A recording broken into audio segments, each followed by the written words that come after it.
By making it a graduation requirement, it has made it really difficult for some students who aren't maybe naturally skilled in math to be able to successfully pass the course, and therefore it has impacted their ability to graduate.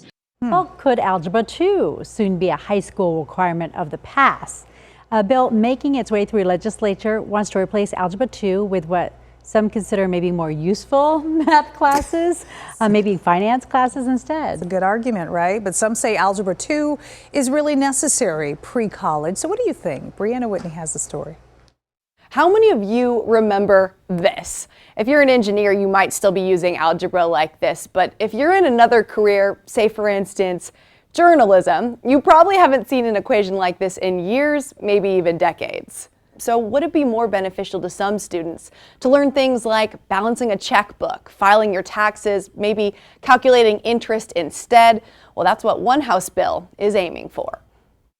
Jody Corbett has a high school grad and 2 current high schoolers, and all of them have asked her the same thing about their Algebra II class. Why am I taking this math that I'm never going to use again? And they ask me, have you ever used this since high school? And I honestly have to say no. Traditionally, Algebra II is a difficult class for students. Parents say often much harder than Algebra I.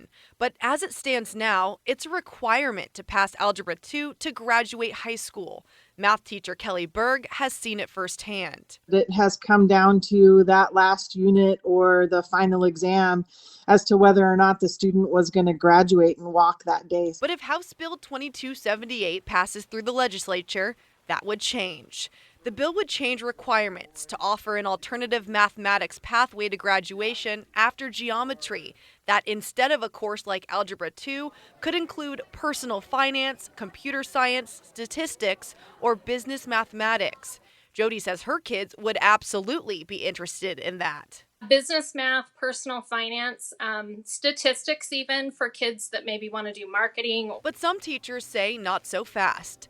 Elizabeth Laybeck is a former math teacher and now an assistant principal and sees why a graduation requirement change could be looked at, but feels Arizona can't just get rid of the course. I think we need to keep Algebra II because it is a course that in the sequence prepares students for higher learning at the college and university levels. The State Department of Education agrees. In a statement to Arizona's Family, they said they oppose House Bill 2278 because, as written, it wouldn't require 4 years of math, which they feel is necessary, and there is not currently a course that's equal in rigor to Algebra II standards that could replace it.